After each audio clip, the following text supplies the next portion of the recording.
kita akan memasuki sesi kedua untuk hari ini dari Bu Intan. Apakah sudah siap?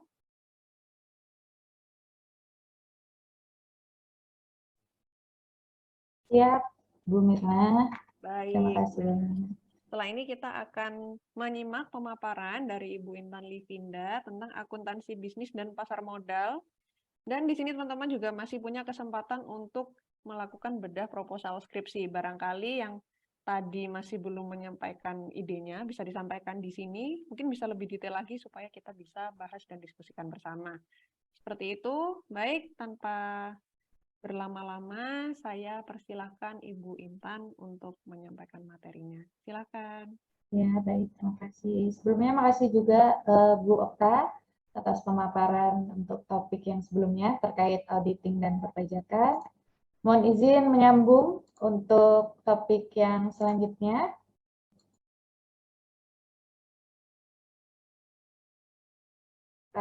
Apakah sudah muncul? Sudah, Bu.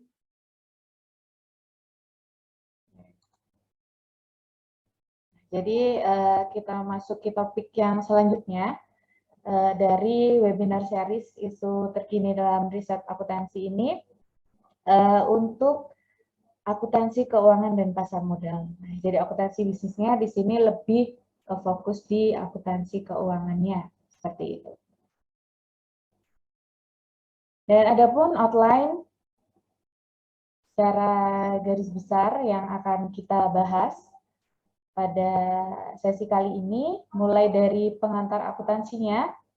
Jadi kita mengingat kembali konsepnya terlebih dahulu, lalu kemudian baru kita masuk ke pembahasan isu terkini dari riset akuntansi keuangan dan pasar modal. Dan karena tujuan dari webinar series ini untuk percepatan ini ya, percepatan penyelesaian skripsi. Jadi di sini juga ada beberapa tips, tips and trick ya, mulai dari tips menemukan ide penelitian, lalu mencari topik yang terkini bagaimana caranya, lalu juga ada tips mencari dan download artikel secara free, dan yang terakhir yang tidak kalah pentingnya, last but not least, itu adalah soft skill dalam penyelesaian skripsi. Nah, apa sih itu akuntansi? Walaupun ini merupakan dasar ya, dasar banget istilahnya kalau kita ada di Departemen Akuntansi atau mempelajari akuntansi. Nah, tapi ini selalu dibawa-bawa sampai akhir semester, bahkan sampai ujian skripsi gitu. Dan di dunia kerja pun kadang kita juga ditanyain apa sih itu akuntansi kan gitu. Nah, jadi akuntansi itu sendiri merupakan proses identifikasi ya. Jadi mengidentifikasi terlebih dahulu apa yang diidentifikasi, mulai dari transaksi yang dilakukan oleh perusahaan atau suatu entitas. Lalu setelah mengidentifikasi, diukur, dicatat, dan dilaporkan menjadi informasi ekonomi. Nah, informasi ini untuk apa? Nah, informasi yang didapatkan itu nanti digunakan untuk pengambilan keputusan bagi para stakeholders atau bagi para pengguna. Nah, gitu. Nah, informasinya berupa apa? Ada banyak. Mulai dari kalau akuntansi keuangan itu berupa laporan keuangan dan juga informasi-informasi lain terkait kondisi dari perusahaan. Nah, ini. Jadi sebuah proses ya, mulai dari hanya bukti transaksi dari sebuah kegiatan ekonomi sampai akhirnya menjadi sebuah laporan dan dikomunikasikan kepada pengguna. Nah, untuk apa juga tujuannya? Adalah tujuannya untuk pertanggungjawaban bagi para pemangku kepentingan. Nah, jadi ini 3 kegiatan dalam akuntansi ya. Mulai dari identify, record, dan communicate. Nah, yang diidentifikasi transaksi yang terjadi, yang direcord adalah suatu perusahaan yang mencatat, mengklasifikasi dan merangkum kegiatan, dan dikomunikasikan kepada para penggunanya. Jadi nggak hanya berupa laporan gitu aja, tapi dikomunikasikan dan dianalisis kembali. Nah, ini untuk aktivitasnya ya. Mungkin teman-teman masih ingat, ini kan semesternya udah mulai semester 5, 7, atau kemarin juga ada yang bergabung sudah semester 9 dan 11 ya, sedang menempuh skripsi. Nah, mungkin masih ingat atau lupa-lupa ingat. Dan kaitannya juga siklus akuntansi. Gimana sih siklus akuntansi itu? Ini juga masih dibawa-bawa terus ya sampai semester akhir, sampai di dunia kerja. Jadi mulai tadi menganalisa transaksi bisnisnya, lalu melakukan jurnal, memindahkan catatan atau posting ke buku besar, jadi dikelompokkan ke dalam buku besar, lalu menyiapkan neraca saldonya, membuat jurnal penyesuaian, dan posting lagi ke buku besar, lalu menyiapkan neraca saldo setelah penyesuaian, menyusun laporan keuangan, jurnal penutup, dan neraca saldo setelah tutup buku. Nah, mungkin akan muncul pertanyaan ya, kalau di zaman sekarang itu siklus akuntansi ini bisa loh dengan menggunakan software akuntansi atau menggunakan, kita bisa install aplikasi terkait pembuatan laporan akuntansi. Nah, terus apa masih penting siklus akuntansi ini, ataukah gimana peran akuntan kalau sudah digantikan gitu ya oleh software-software seperti itu? Nah, jawabannya adalah software-software atau alat-alat itu merupakan supporting ya, supporting atau alat bantu bagi seorang akuntan untuk memudahkan dalam pekerjaannya. Nah, walaupun misalnya tinggal klik ya, atau tinggal install di PC atau di HP, kadang juga ada kan sekarang untuk software akuntansi, walaupun tinggal klik, tapi peran dari seorang akuntan itu penting dalam menganalisisnya.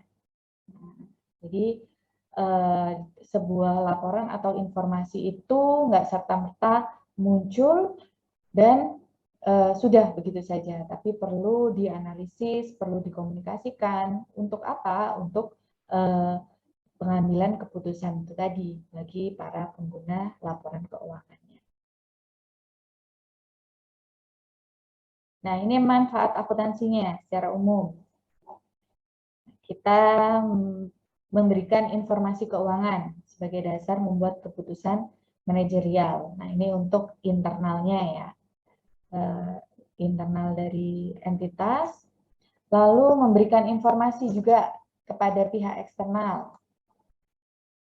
Seperti siapa? Contohnya seperti investor dan pemegang saham. Untuk apa? Untuk mereka bisa melihat atau menilai kinerja dari perusahaan itu sendiri. Nah, lalu yang ketiga, sebagai alat kontrol dan pengendalian keuangan. Nah, jadi di dalam akuntansi itu sendiri kan akan ada informasi terkait laba yang dihasilkan atau mungkinkah rugi, lalu ada arus kasnya juga. Nah, itu yang bisa dijadikan dasar untuk kontrol atau untuk mengendalikan keuangan perusahaan. Dan juga dievaluasi sebagai alat evaluasi bagi perusahaan.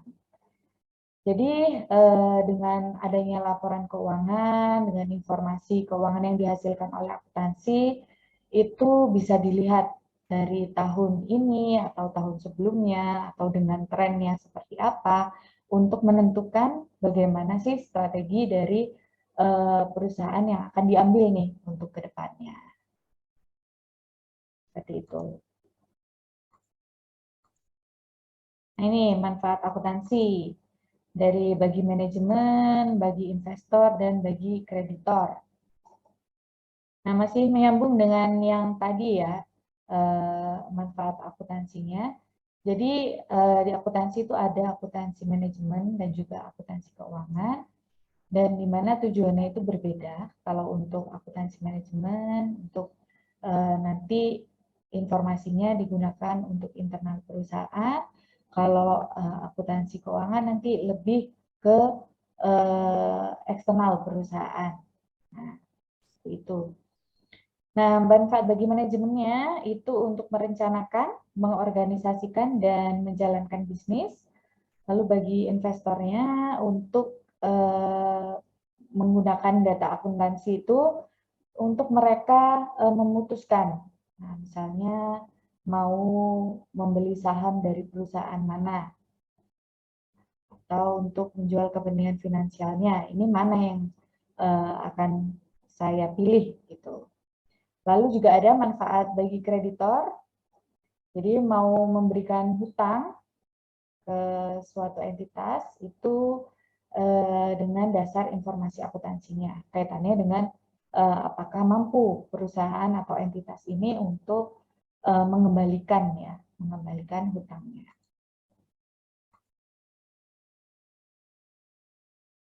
Nah, ini masih pengguna tadi. Ada investor, karyawan, pemasok, itu juga termasuk. Nah, ini ada contohnya untuk internal user. Ini untuk menentukan mampu nggak ya perusahaan ini melunasi kewajibannya, itu dengan melihat besarnya uang kas yang tersedia pada saat perusahaan itu akan jatuh tempo pinjaman atau utangnya. Nah, lalu yang kedua, bagi direktur operasional atau manajemen pemasaran. Nah, ini untuk menentukan keefektifan saluran distribusi, dan juga bagi manajer supervisor produksi. Nah, ini juga bisa untuk menentukan harga pokok produksinya. Karyawan juga membutuhkan informasi dari akuntansi itu untuk melihat stabilitas dan profitabilitas perusahaan. Nah, ini kaitannya dengan kesempatan kerja atau juga reward ya. Kadang-kadang kan ada ya reward yang berbasis dengan kinerja dari perusahaan itu sendiri. Nah, ini jadi macam-macam internal users-nya. Nah, untuk external user-nya juga jadi adalah individu atau organisasi yang di luar perusahaan yang menggunakan informasi keuangan perusahaan. Mulai dari investor, pemberi pinjaman tadi, lalu pemasok dan kreditur usaha lainnya, dan juga ada pelanggan.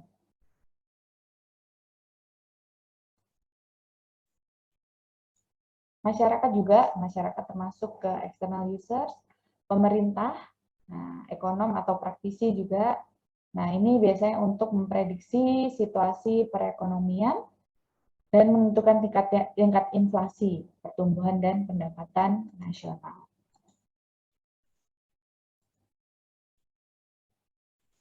Oke. Nah, lalu kaitannya dengan standar ya. Jadi di dalam akuntansi keuangan itu ada standar yang digunakan, yaitu standar akuntansi keuangan atau yang biasanya disingkat SAK. Nah, ini yang IFRS base. Nah, lalu ada standar akuntansi yang lain juga untuk entitas-entitas lain, seperti SAK etap, entitas tanpa akuntabilitas publik.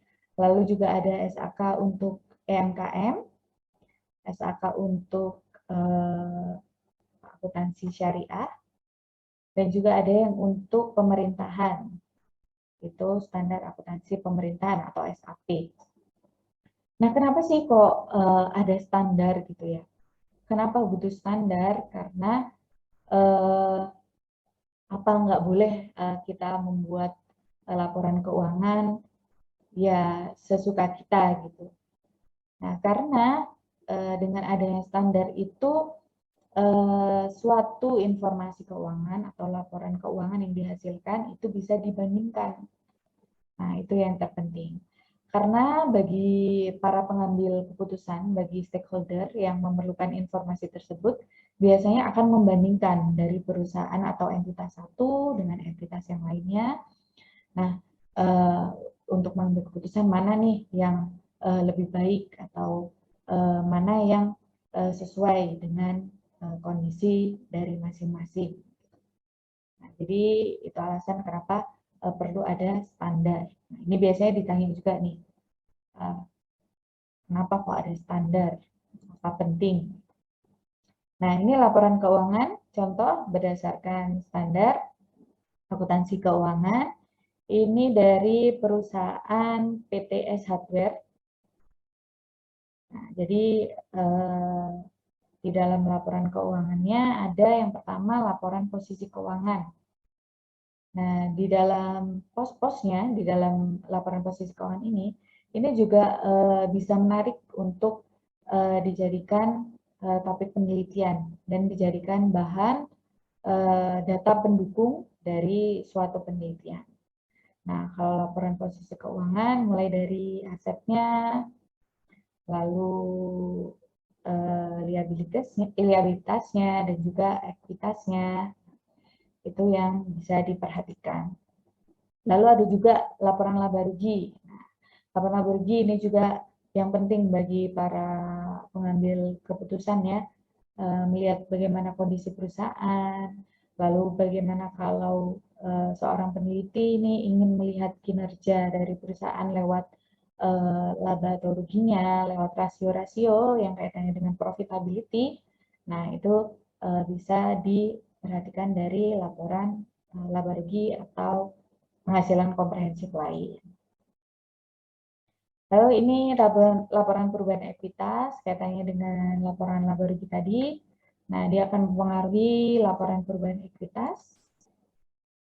Lalu ada laporan arus kas. Nah, ini juga bisa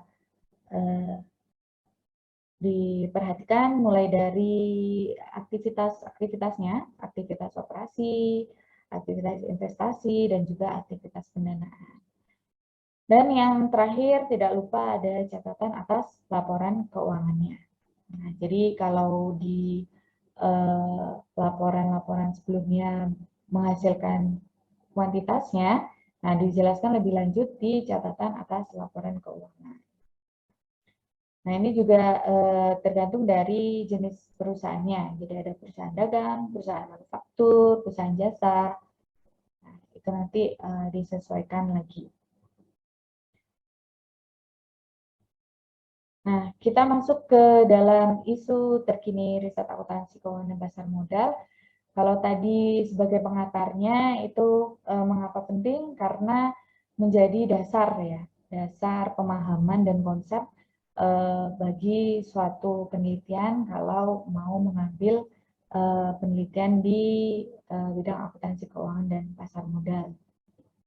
Karena di dalam riset akuntansi keuangan dan pasar modal ini banyak menggunakan informasi keuangan dari laporan-laporan dari perusahaan yang dimiliki dari entitas tersebut, gitu.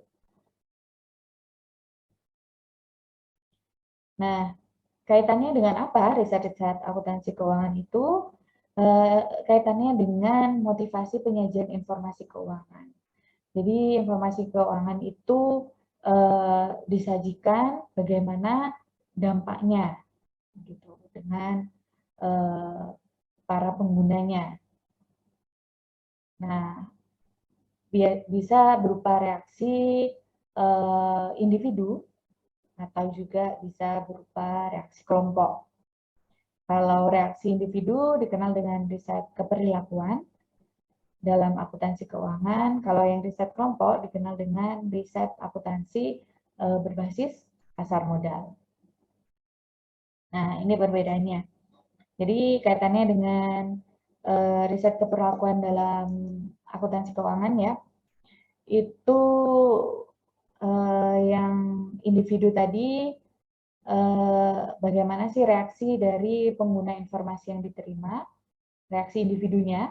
Nah, ini ada teori yang digunakan seperti psikologi, sosiologi, dan teori perilaku lain yang relevan. Jadi memang dalam riset atau penelitian itu sifatnya sekarang banyak yang multidisipliner. Gitu.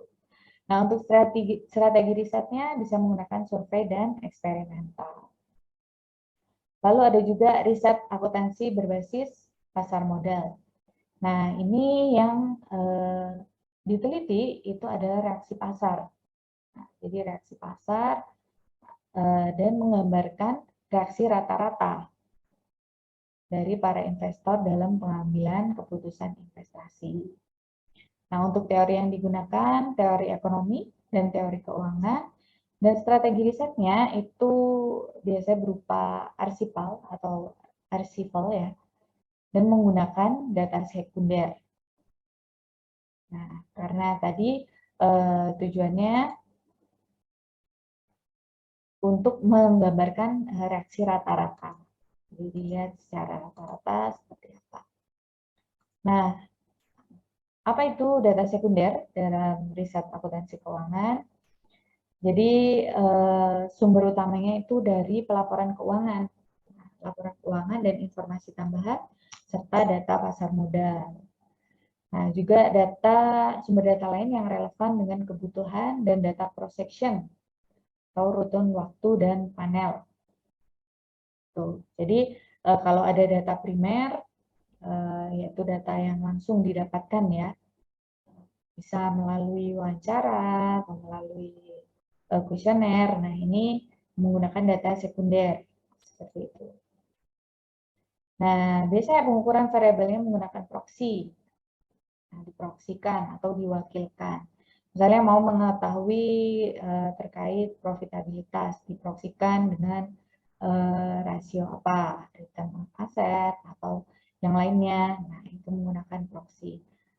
Lalu penyampelan atau sampelnya diambil menggunakan metode purposive sampling.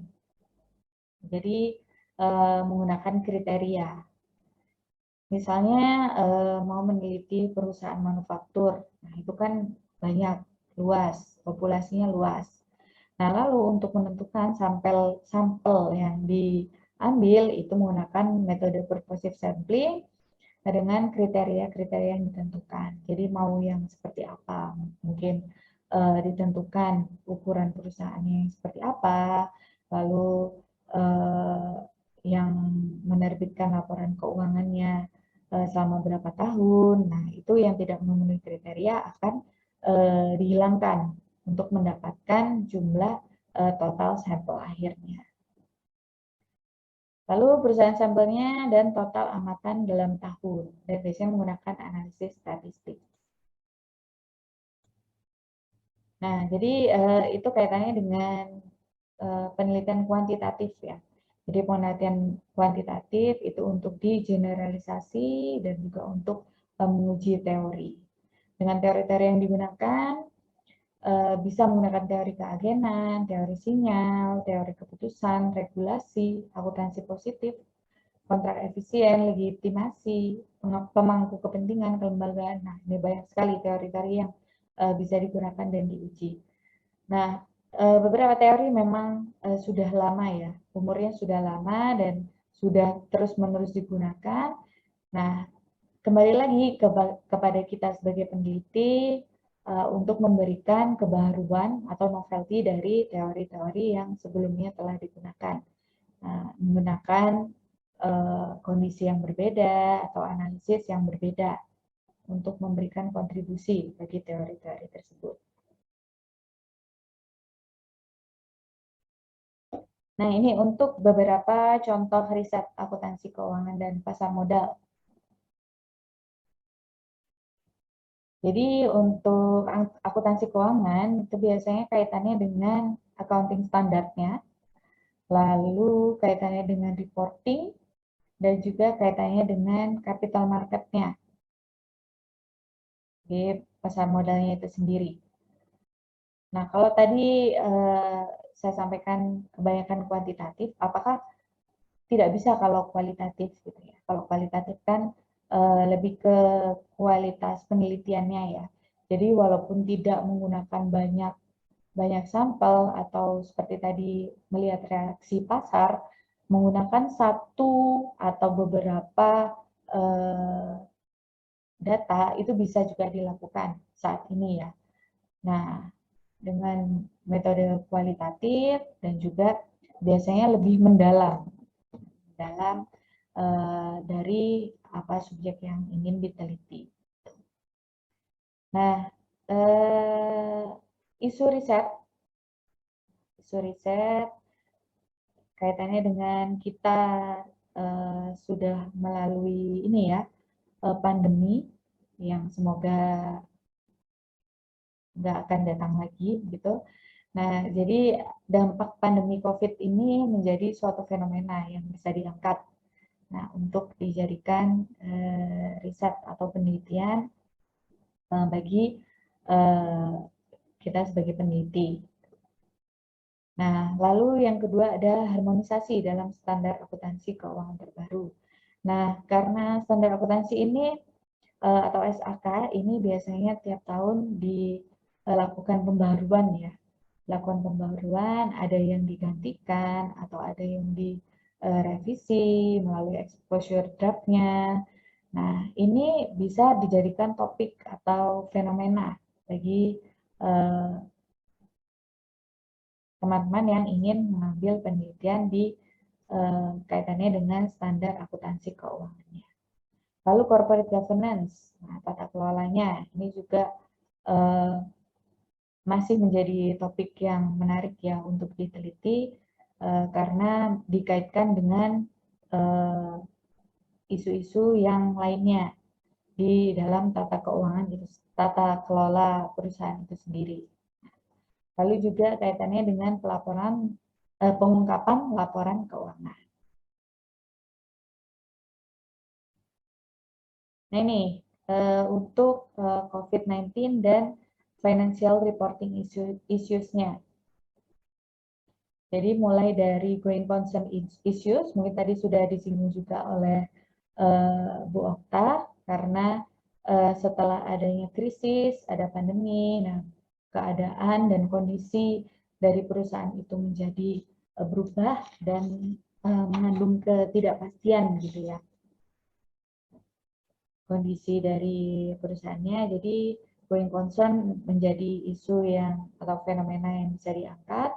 Lalu expected credit losses-nya juga, karena bisa aja berubah ini untuk expected credit losses-nya, lalu debt restructuring-nya juga, lalu impairment of asset, dan fair value measurement.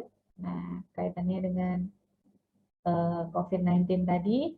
Lalu tentang sewa, list bagi penyewa itu ada juga standar yang muncul ya, standar baru di tahun 2020 yaitu SAK nomor 73.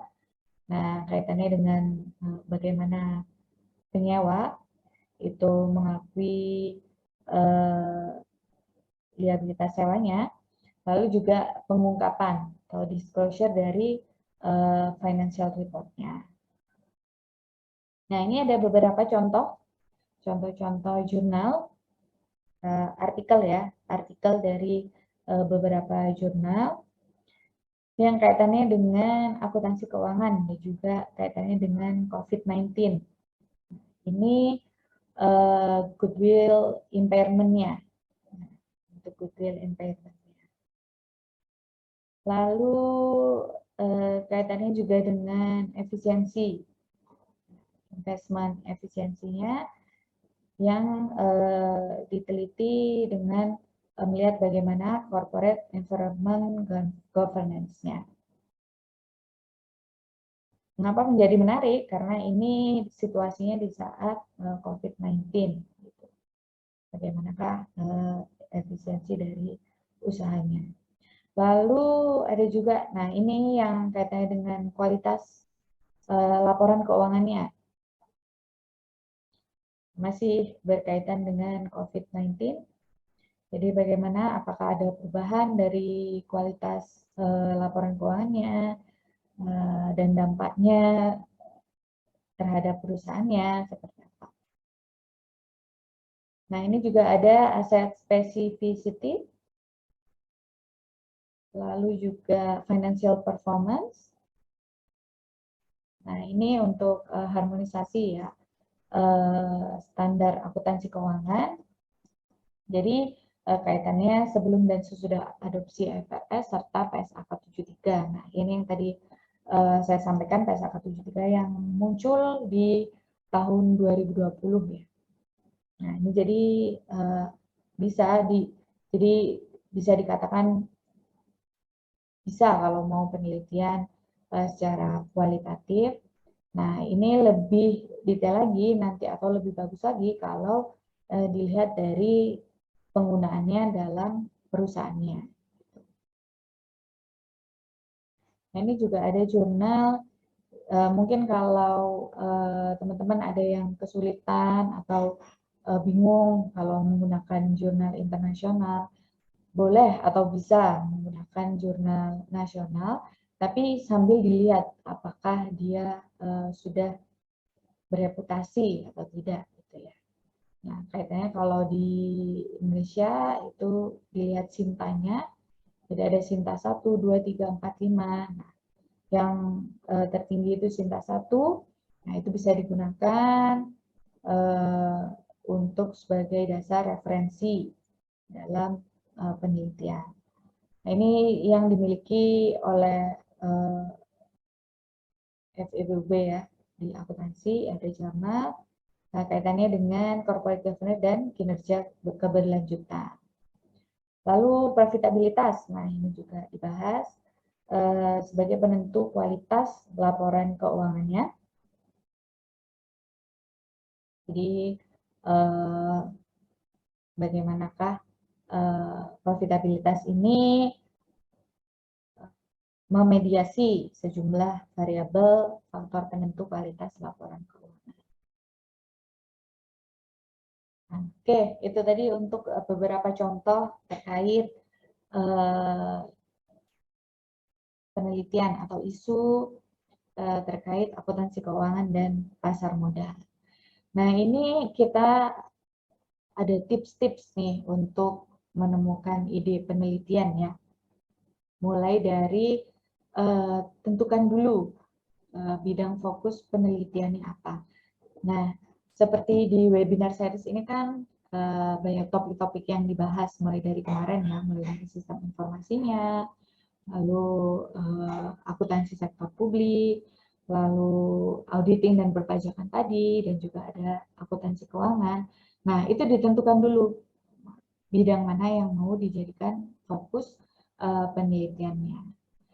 Nah, kalau sudah ditemukan bidang mana yang ingin diteliti, lalu carilah fenomena atau masalah yang terjadi. Nah, karena itu menjadi penting kalau kita ada penelitian, tapi nggak ada fenomena atau masalahnya. Kenapa kok pengen meneliti di bidang akuntansi keuangan? Fenomenanya ada apa? Nggak ada apa-apa. Kalau nggak ada apa-apa, ya kenapa diteliti? Kan nanti begitu. Nah, lalu yang ketiga mencari data pendukung fenomena atau masalahnya dan mengumpulkan referensi artikel-artikel dari jurnal terkait. Nah, kalau sudah mengumpulkan referensi, sudah dipetakan, nah maka tentukan apa variabel penelitiannya. Dan juga perlu dicari kebaruannya atau novelty-nya. Walaupun kita mengacu pada teori yang sudah lama atau mengacu pada penelitian-penelitian yang terdahulu, begitu harus ditemukan apakah ada kebaruan dari penelitian yang dilakukan. Nah, lalu bagaimana cara mencari topik terkini? Nah, bisa lewat paper general review. Jadi kita temukan beberapa paper-paper atau artikel yang dikumpulkan, lalu kita review untuk melihat topik apa sih yang terjadi saat ini. Lalu bisa melihat future suggestion. Jadi kalau setelah melihat artikel-artikel, lalu membaca dan mereviewnya, di bagian akhir, bagian simpulan, itu biasanya ada keterbatasan dan juga saran bagi peneliti selanjutnya. Jadi misalnya penelitian selanjutnya bisa menambahkan variabel ini karena di penelitian ini ada keterbatasan kurangnya informasi dari hal tersebut. Itu bisa dilihat. Biasanya ada di dalam setiap artikel atau jurnal.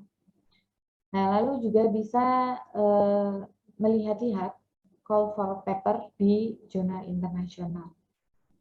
Nah, kenapa call for paper? Jadi di call for paper yang ada di jurnal-jurnal internasional itu biasanya mereka langsung memberikan special issue. Gitu.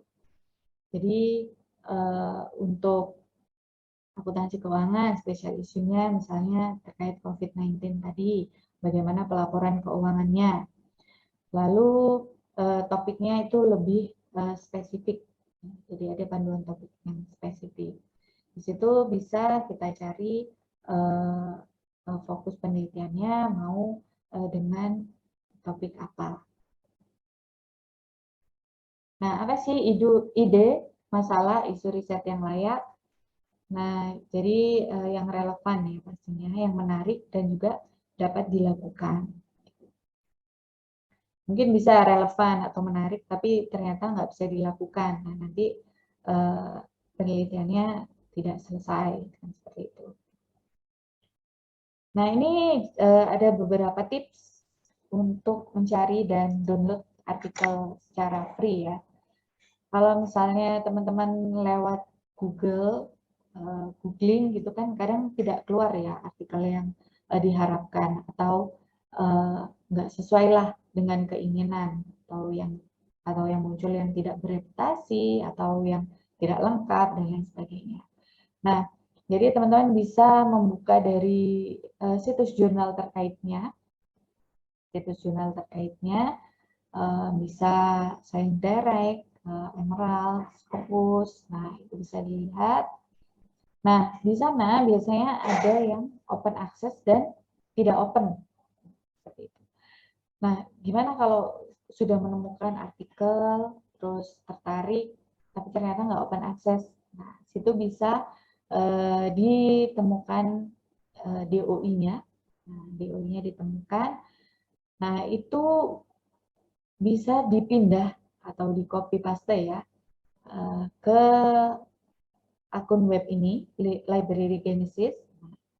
Itu bisa di copy paste DOI-nya dan bisa muncul link download-nya. Jadi ini tips dan triknya ya. Nah, atau bisa via ini C-Hub, sci.hub. Nah, itu juga bisa. Nah, nanti yang tidak open access, jadi bisa di-download. Nah, seperti itu. Lalu atau juga bisa menggunakan literatur review Herzing Published or Paris. Nah, ini mungkin ada yang sudah pernah menggunakan atau ada yang sudah pernah mencoba. Nah, ini bisa diinstal di PC masing-masing. Lalu kita bisa memilih jurnal dari Google Scholar atau dari Scopus. Kalau Scopus harus dengan API key-nya. Nah, itu nanti bisa request ke Scopusnya. Dan kita bisa cek jurnal bereputasi lewat Simago Journal dan Country Rank. Nah, jadi kita bisa lihat artikel yang ada di jurnal ini bagus nggak ya, ini bereputasi nggak ya, bisa digunakan nggak ya. Nah, itu bisa dicek lewat Simago Journal. Jadi artikel dan jurnal itu sebenarnya beda ya. Jurnal itu seperti rumah-rumahnya dari artikel-artikel itu. Nah, artikel sendiri adalah artikelnya. Gitu. Mungkin sambil saya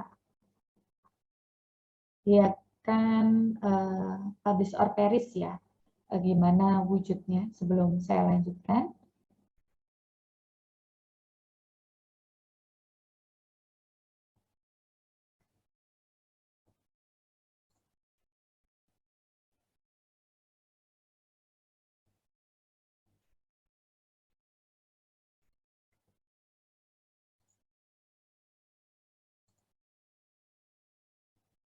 Nah, bisa muncul nggak ya? Mirna, apa muncul saya share? Ya, sudah muncul Bu Intan. Muncul ya.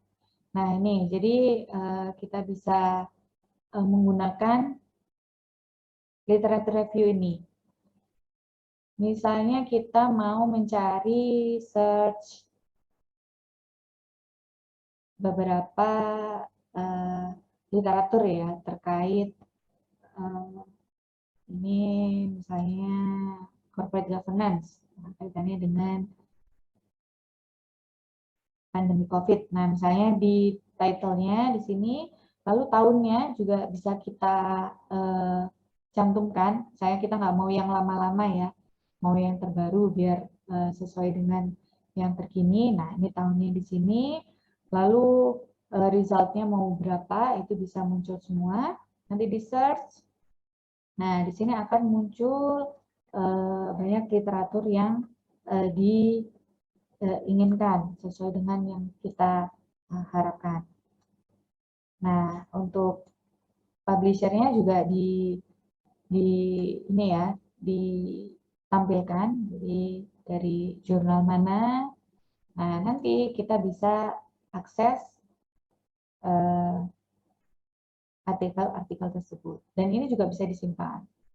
Nah, mungkin dari Scopus, mau yang khusus Scopus juga bisa. Kita tentukan title-nya apa, keywords-nya apa.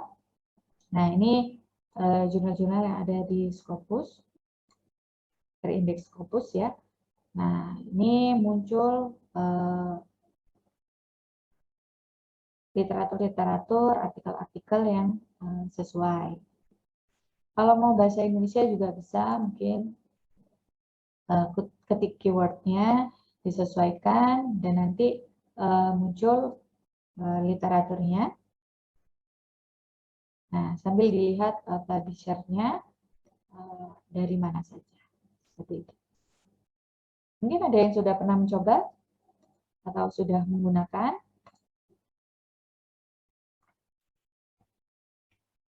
Oke, kembali lagi ke sini.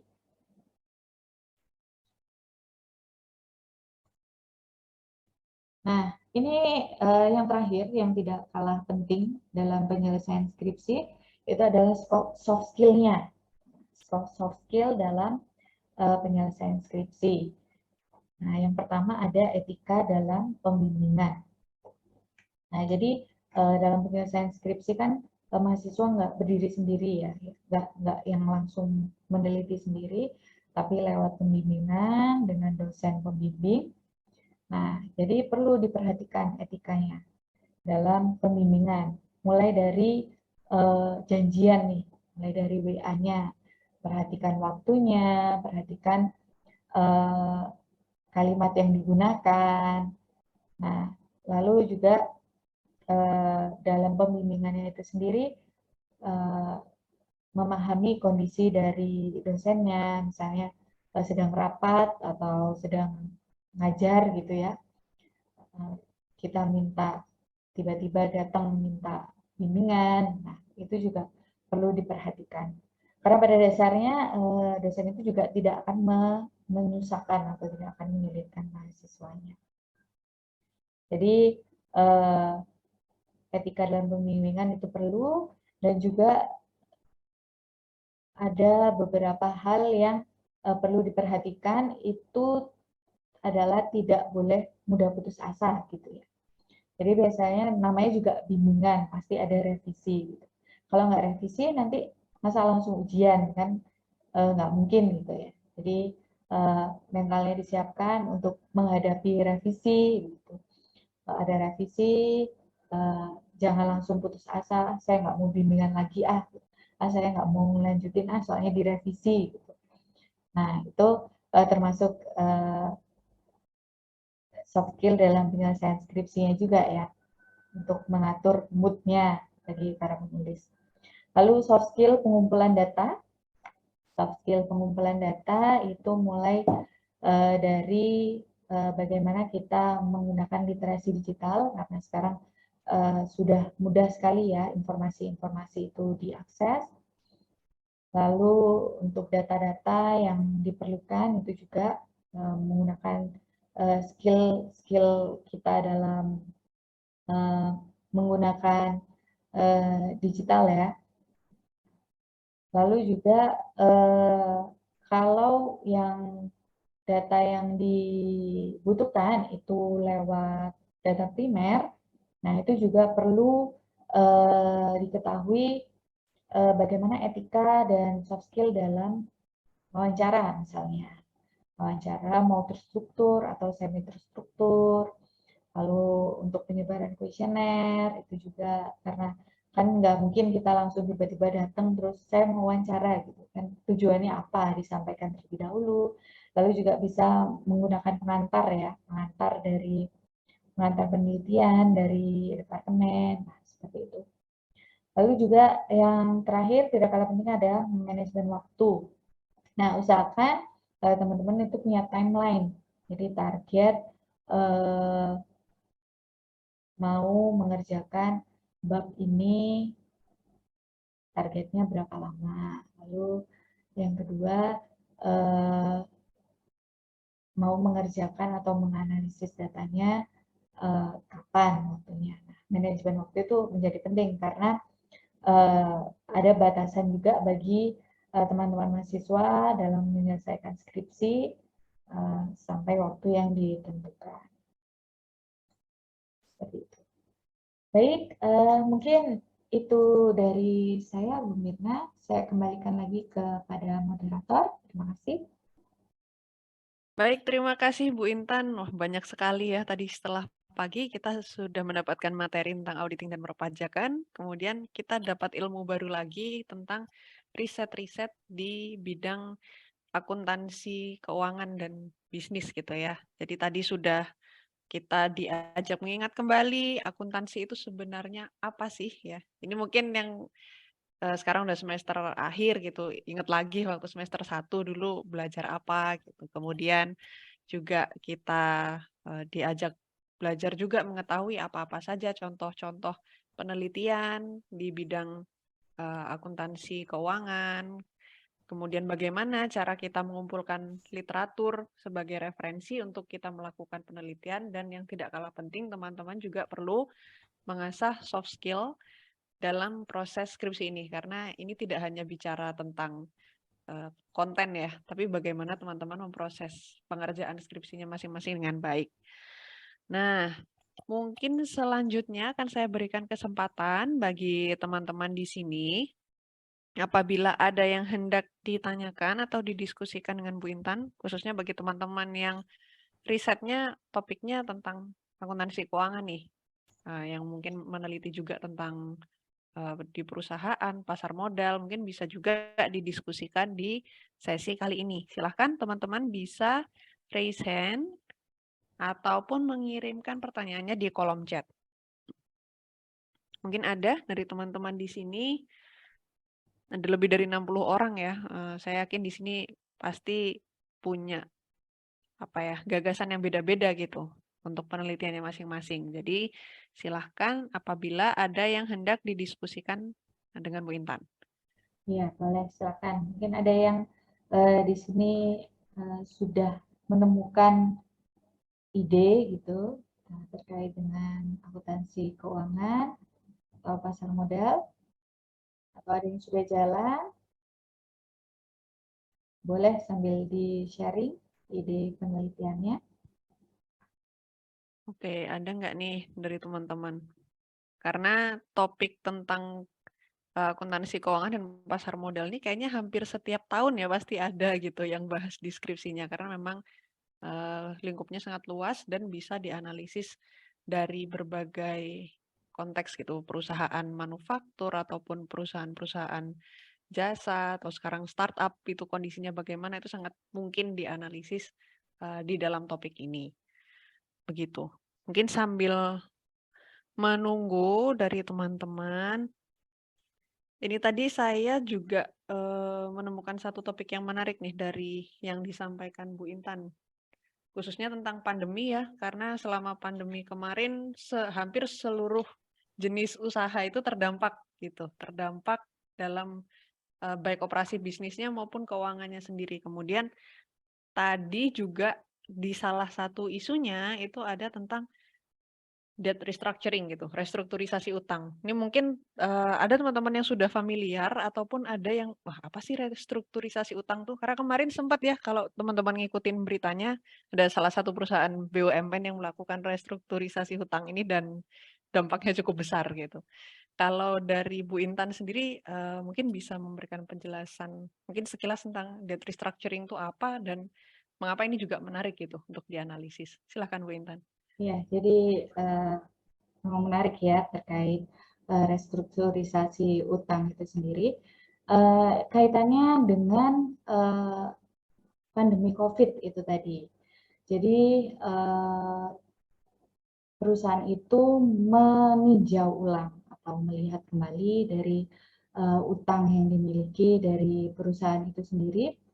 Nah, apakah kedepannya ini katanya dengan going concern-nya, apakah bisa nih diselesaikan sesuai dengan jatuh temponya dan ataukah perusahaan nanti akan kesulitan. Nah, di situ menyambungnya di debt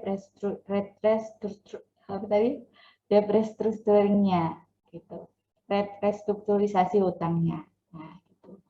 Jadi bagi perusahaan itu merupakan salah satu hal yang dilakukan untuk strategi ke depan.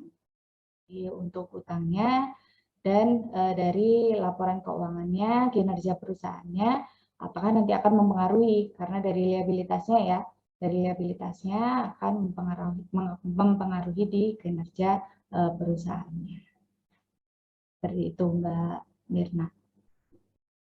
Baik, jadi ternyata dampaknya besar ya, karena saat pandemi kemarin tentu saja operasi bisnisnya sangat berubah, tidak bisa secepat sebelumnya, dan mungkin membutuhkan banyak dukungan untuk tetap bertahan, seperti itu ya Bu Intan. Iya, Jadi betul.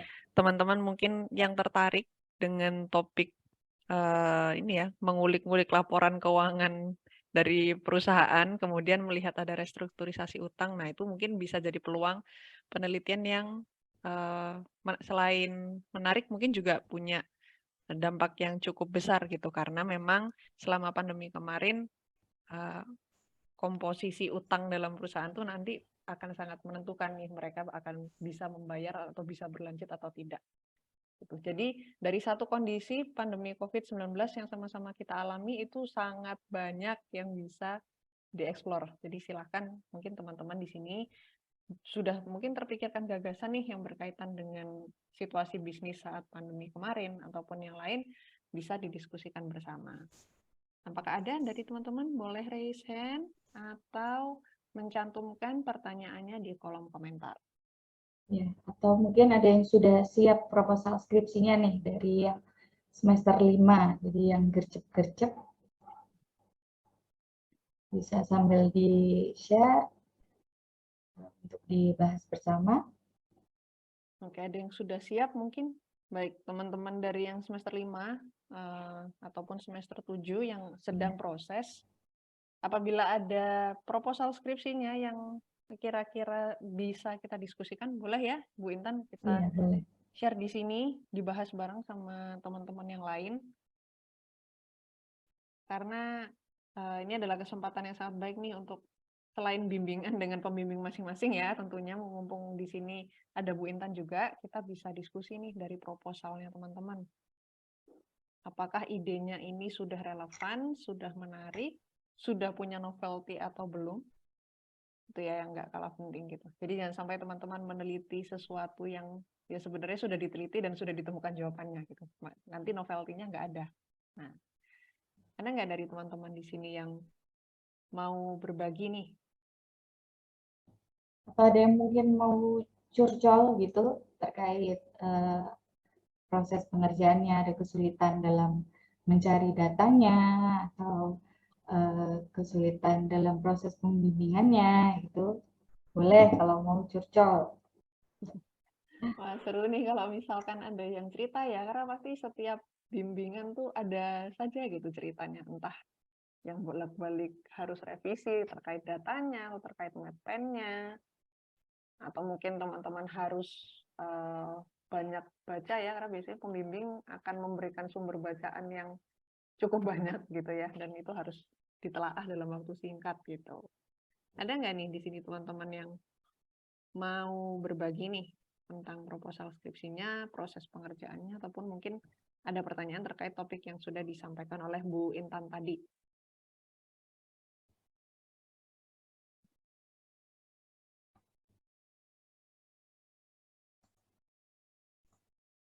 Ada dari teman-teman mungkin?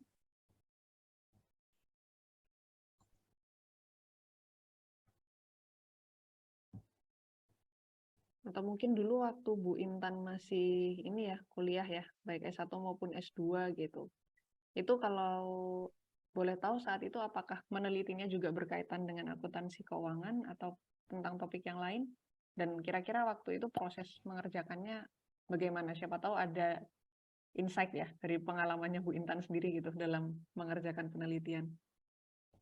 Ya, jadi kalau pengalaman saya penelitian skripsi dan tesis dulu, kebetulan memang terkait dengan akuntansi keuangan dan pasar modal ya.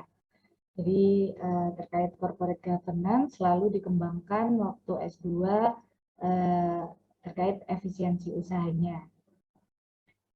Untuk pengalamannya ya memang kita harus banyak baca artikel-artikel ya, artikel-artikel untuk menemukan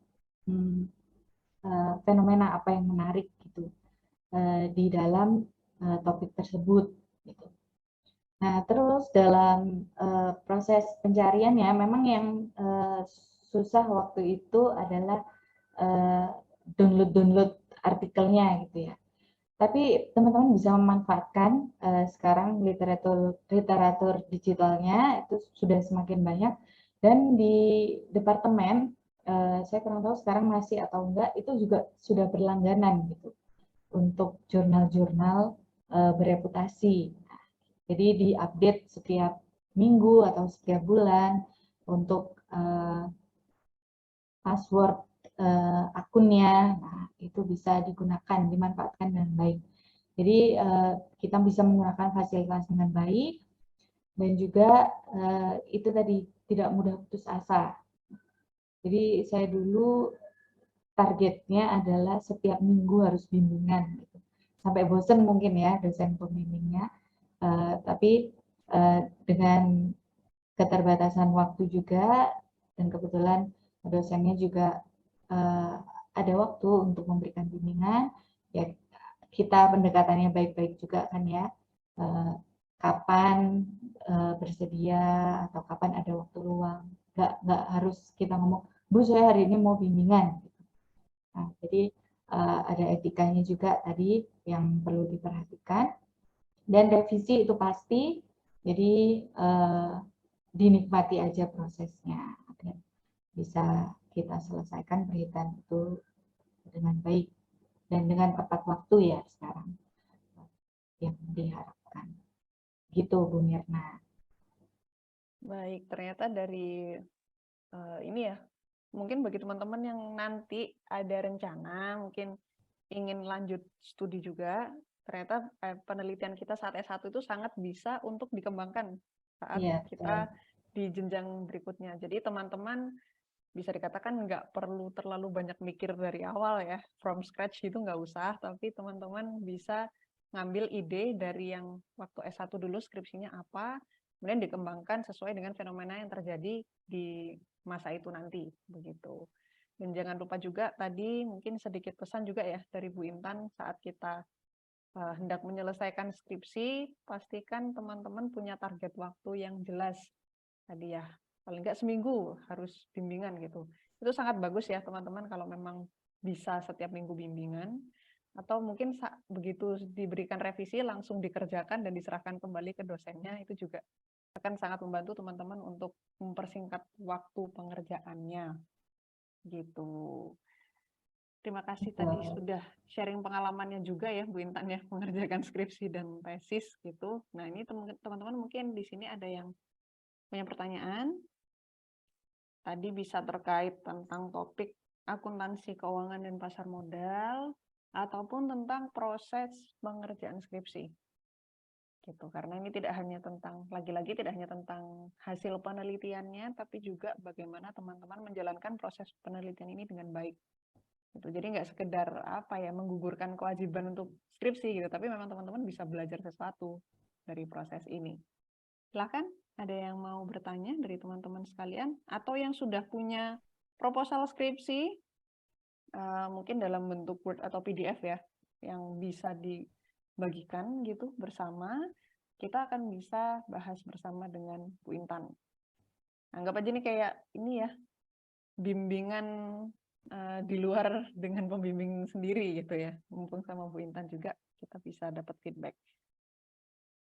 Ada dari teman-teman di sini?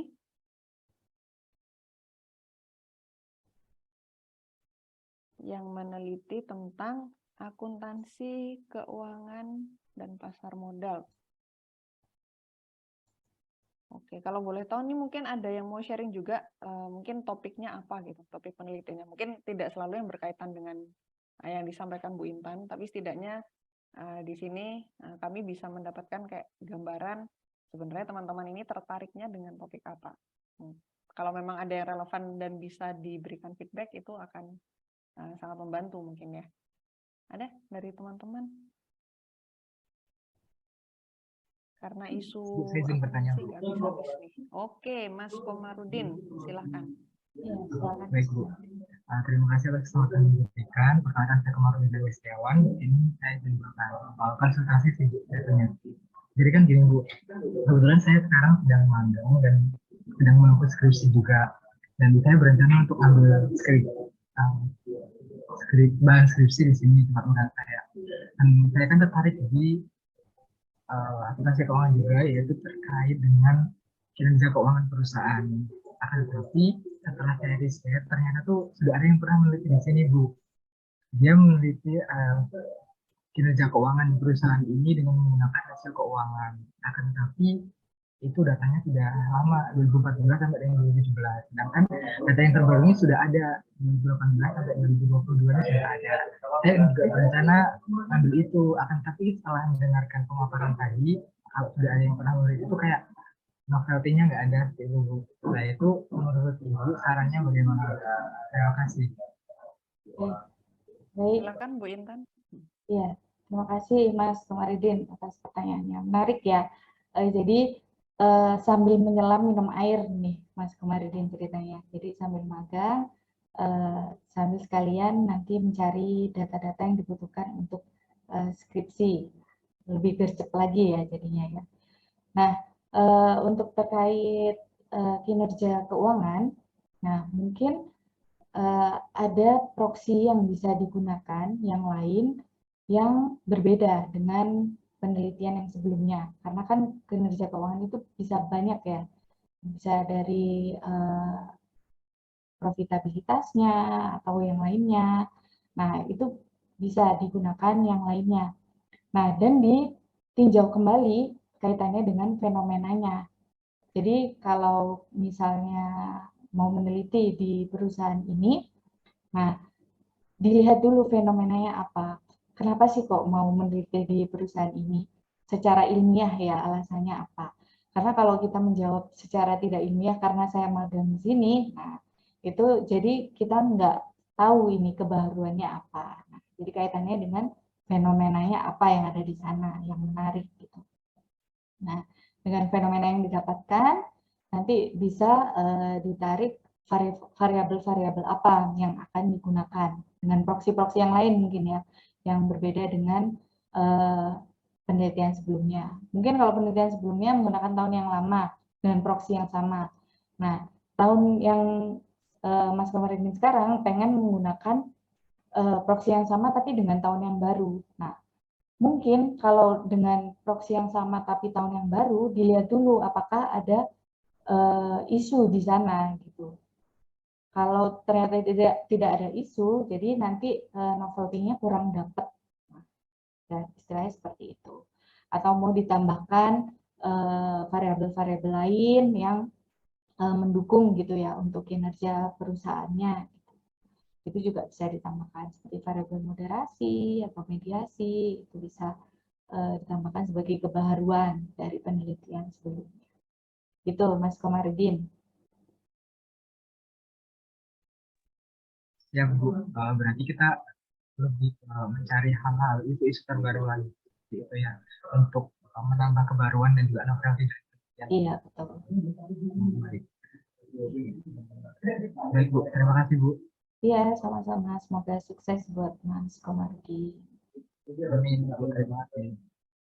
Terima kasih banyak untuk pertanyaannya Mas Komarudin. Mungkin teman-teman juga ada yang punya pertanyaan serupa ya, tapi tadi sudah terwakilkan juga bagaimana kalau misalkan kita hendak meneliti dengan proxy yang sama tapi data tahunnya lebih baru gitu ya, supaya tetap dapat novelty. Mungkin kuncinya tadi sudah disampaikan oleh Bu Intan, teman-teman perlu untuk mengangkat fenomena atau isu yang memang terjadi sekarang, yang membuat penelitian ini menjadi memang penting untuk dilakukan meskipun proksinya sama gitu. Karena mungkin kita semua juga tahu ya perusahaan ataupun segala jenis usaha itu sifatnya sangat dinamis, pasti setiap tahun mereka akan menemukan atau mengalami sebuah fenomena yang baru. Nah, jadi mungkin yang jadi highlight bisa fenomenanya itu ya, baru nanti dikaitkan dengan proxy data yang sudah ditemukan untuk tahun yang lebih baru. Begitu. Baik, dari teman-teman yang lain, apakah ada yang memiliki pertanyaan juga terkait topik hari ini, ataupun mungkin tentang proses pengerjaan skripsi, atau mungkin yang sudah punya proposal dan ingin dibedah bersama-sama, didiskusikan, mungkin mulai dari pendahuluan ya, latar belakang sampai identifikasi masalahnya, atau bahkan sampai map plan-nya pun juga bisa dilakukan di sesi kali ini. Apakah ada dari teman-teman sekalian?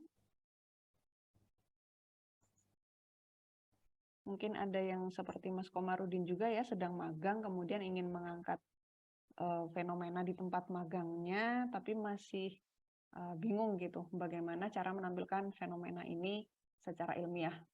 Dan tanpa harus menggunakan alasan teman-teman magang di sana gitu ya, karena alasannya tetap harus ilmiah.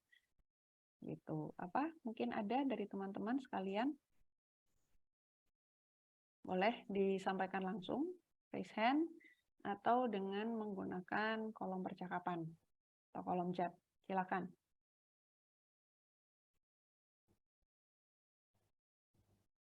Nah, ini ada pertanyaan ini Bu Intan di kolom chat. Ya. Bu, ini dari Kak Bilkis ya. Ibu bolehkah minta tips bagi mahasiswa semester 5 dalam mencicil skripsi biar nanti bisa lebih cepat dalam proses pengerjaannya. Nah, ini yang teman-teman semester 5 yang sudah bersemangat ya, supaya nanti nggak lama-lama skripsinya. Mungkin dari Bu Intan bisa sharing juga. Oke. Ya, jadi tips ya mencicil skripsinya. Jadi ini patut diapresiasi ya bagi teman-teman yang semester 5 yang sudah mau untuk looking forward gitu ya untuk melihat saya pengen cepat selesai skripsinya. Nah, jadi yang di awal adalah dengan banyak membaca. Nah, membaca jurnal-jurnal, penelitian-penelitian terdahulu.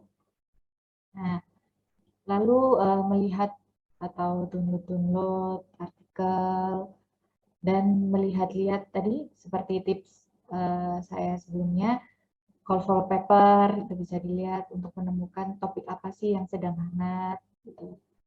Nah, lalu yang pertama kali dilakukan itu adalah latar belakang. Nah, jadi kalau menurut saya itu judul itu bisa mengikuti nanti. Nah, jadi yang pertama adalah latar belakangnya dulu, fenomenanya pasti ada di sana kan, di latar belakang, lalu ada penelitian terdahulunya juga, dan juga kebaharuannya apa. Tuh. Nah, itu dulu yang dicari. Nah, kalau di latar belakang itu sudah mantap, nah itu nanti kalian bisa mengikuti kira-kira selanjutnya saya butuh data apa, saya perlu baca apa lagi, nah seperti itu.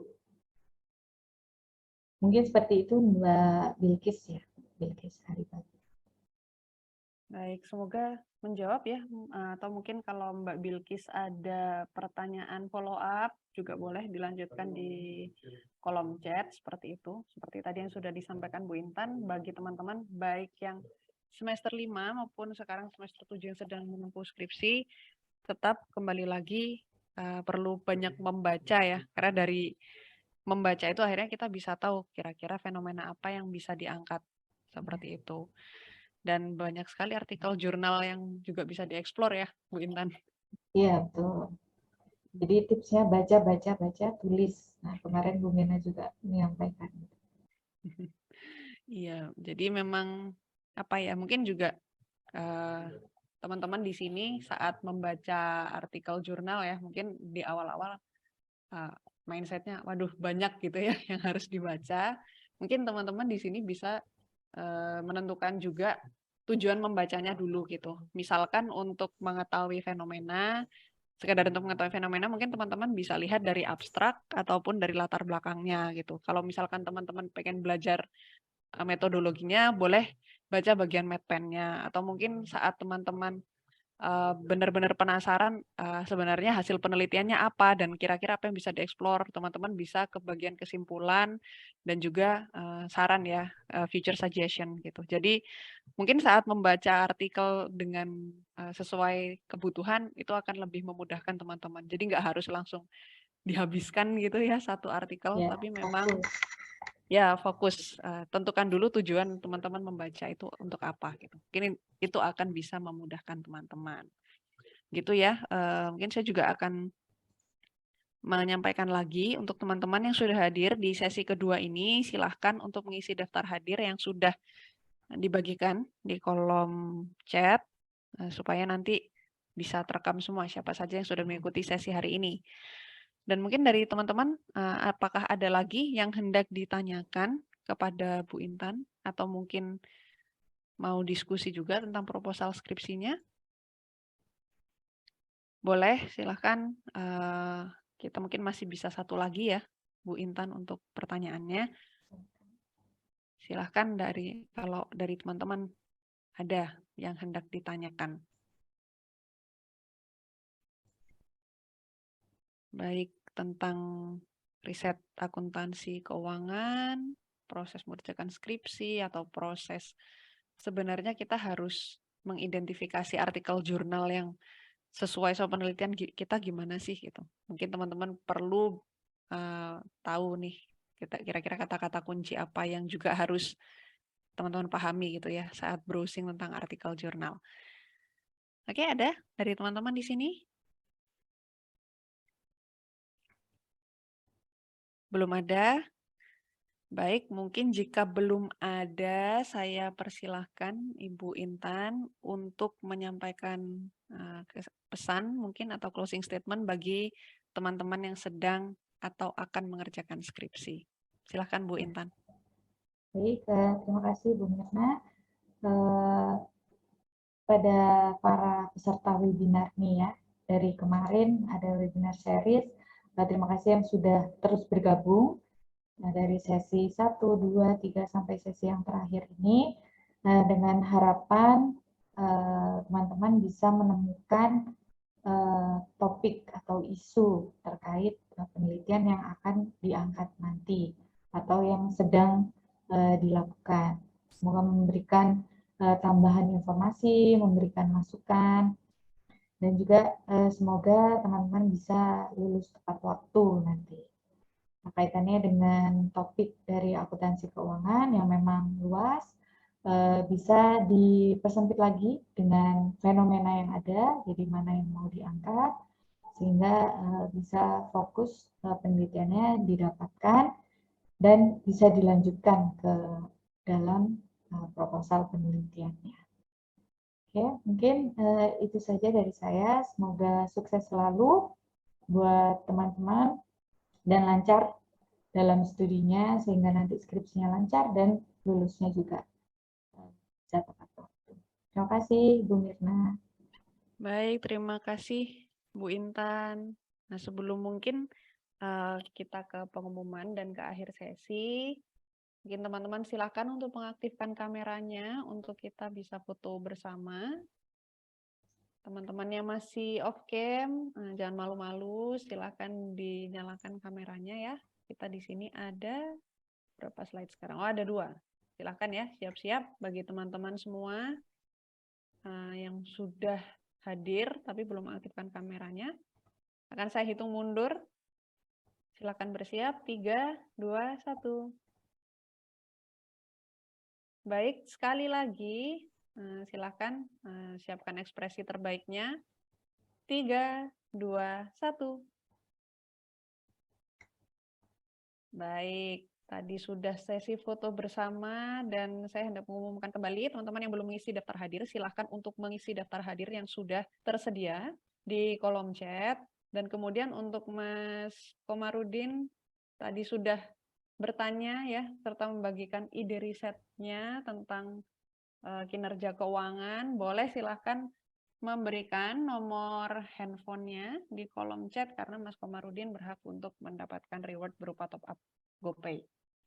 Seperti itu, silakan dituliskan di kolom chat dan akan kami proses juga bersama dengan teman-teman yang tadi memperoleh reward di sesi pertama. Seperti itu. Baik, sambil mungkin teman-teman dan Bu Intan setelah ini akan siap-siap untuk melanjutkan aktivitas yang lain. Saya selaku moderator mengucapkan terima kasih atas kehadiran partisipasi teman-teman semua dan tentu saja kepada Bu Intan yang sudah memberikan banyak insight tentang riset akuntansi keuangan termasuk juga untuk proses pengerjaan skripsi itu sendiri. Semoga bermanfaat bagi teman-teman baik yang akan maupun sedang menempuh skripsi. Silahkan diingat-ingat lagi soft skill apa saja yang harus dikuasai selama mengerjakan skripsi supaya teman-teman bisa lulus tepat waktu dan dengan kualitas penelitian yang baik seperti itu. Mohon maaf apabila ada yang kurang berkenan selama memandu teman-teman semua. Sekali lagi semoga bermanfaat. Terima kasih dan selamat melanjutkan aktivitas bagi Ibu Intan dan teman-teman semua. Selamat siang. Assalamualaikum warahmatullahi wabarakatuh. Terima kasih semuanya. Terima kasih banyak Bu Mirna.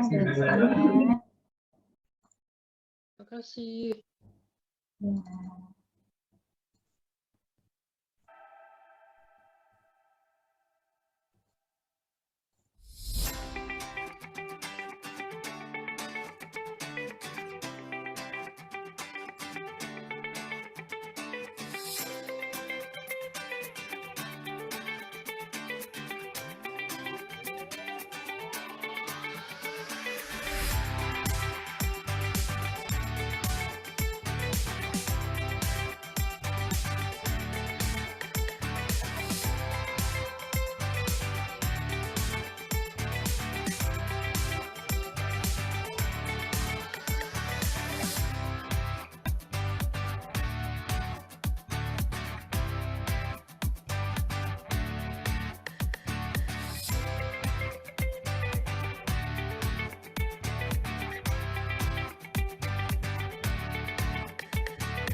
Izin end meeting ya, Bu Mirna. Terima kasih banyak. Baik, terima kasih Bu Intan.